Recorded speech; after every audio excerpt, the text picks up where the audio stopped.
दर्शकों नमस्कार। आप सभी का स्वागत है। आज इस वीडियो के द्वारा मैं छवि शर्मा जी जो गाजियाबाद की रहने वाली हैं, उन्होंने प्रश्न किया है कि उनके पुत्र कब होगा और मकान कब बनेगा। उनके द्वारा बताए गए बर्थ डिटेल के हिसाब से जो उनका चार्ट बनता है वह मिथुन लगन की कुंडली बनती है। ग्रह स्थिति जो आपके सामने है, ग्रह स्थिति इस प्रकार है कि दूसरे भाव में मंगल है, चौथे भाव में सूर्य है और पंचम भाव में बुध, शुक्र, राहु और गुरु हैं। छठे भाव में चंद्रमा है और नवम भाव में शनि है और 11वें भाव में केतु है।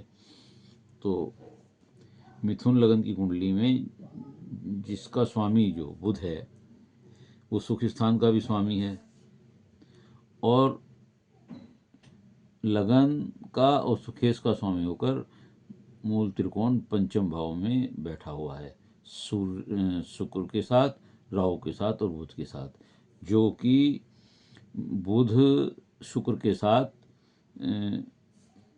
बहुत अच्छा योग बनाता है। इसे नारायण लक्ष्मी योग कहते हैं। ऐसे लोगों पर सुख समृद्धि, धन धान्य की वृद्धि, प्रसिद्धि, यश कीर्ति सब प्राप्त होती है इन्हें। राहु पंचम भाव में संतान प्राप्ति को, राहु भी बैठे हुए हैं, संतान प्राप्ति को डिले करते हैं, व्यवधान पैदा करते हैं, अबॉर्शंस कराते हैं। लेकिन खास बात यह है राहु की कि वो कितने भी कुछ देरी कराए, अबॉर्शन कराए, लेकिन वह एक पुत्र योग पुत्र अवश्य देता है। पंचम भाव की अगर स्थिति, क्योंकि संतान का सवाल है आपका, तो पंचम भाव की स्थिति से, पंचम ग्रह से या मूल त्रिकोण से हम संतान को देखते हैं। यह हमारे प्रारब्ध का भी है भाव है। तो इसमें देखिए बुध और शुक्र की युक्ति बनती है, जो मैंने कहा महा नारायण लक्ष्मी योग है बनता है। दूसरी युक्ति बनती है बुध की और गुरु की। बुध और गुरु ये संस्कारी संतान देते हैं, धन लाभ देते हैं, शिक्षा देते हैं, संतान सुख जरूर देते हैं। बुध और गुरु जो है संतान सुख अवश्य देते हैं। राहु की वजह से आपको जरूर पुत्र होगा और बुध और गुरु की स्थिति से संतान सुख मिलता है। राहु और शुक्र जो बैठे हुए हैं, राहु और शुक्र जो युक्ति बनाते हैं, ये विदेश योग बताते हैं और संतान को देरी से होना बताते हैं, उसमें देरी बताते हैं, लेकिन संतान जरूर होती है। राहु और गुरु जो योग बनता है वह वैवाहिक जीवन में कुछ परेशानियां देता है, दिक्कत देता है, संतान की तरफ से देरी और परेशानी देता है।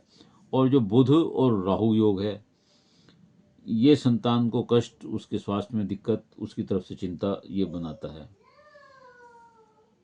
तो इस तरह हमने ये देखा कि पंचम भाव में जहाँ इतने बहुत ग्रहों का होना बहुत अच्छा नहीं होता, लेकिन जो भी इसमें योग बन रहे हैं उसके हिसाब से आपके संतान अवश्य होगी और एक पुत्र योग भी अवश्य होगा।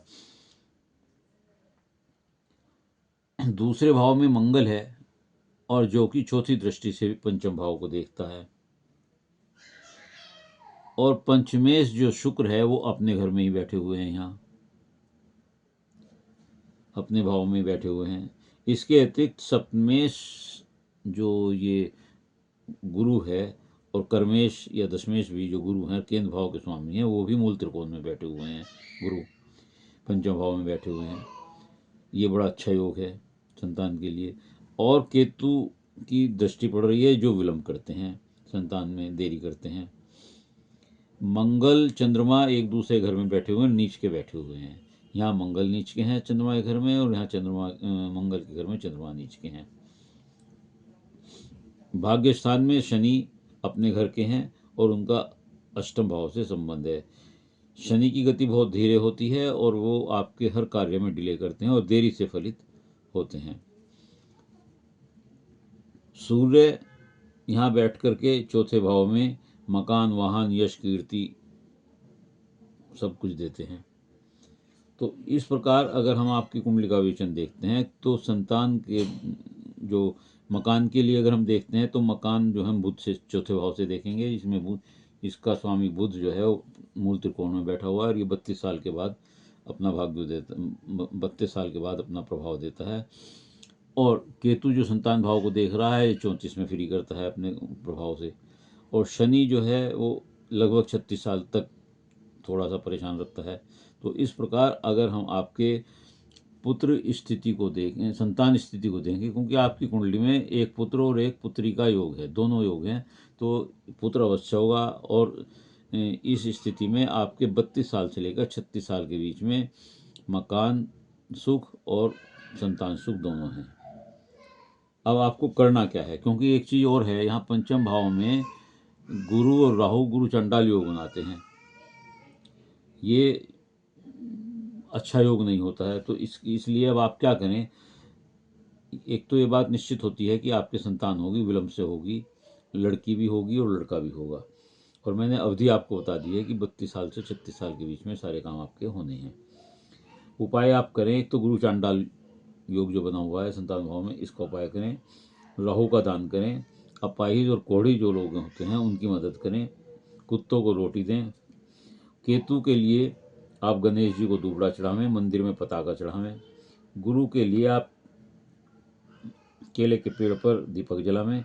गोपाल संतान मंत्र का जाप करें, नित्य जाप करें। अगर आप ये उपाय करेंगे निश्चित आपको पुत्र प्राप्ति होगी, इसमें कोई संदेह नहीं है। उम्मीद है कि आपको अपने दोनों प्रश्नों का उत्तर मिल गया होगा।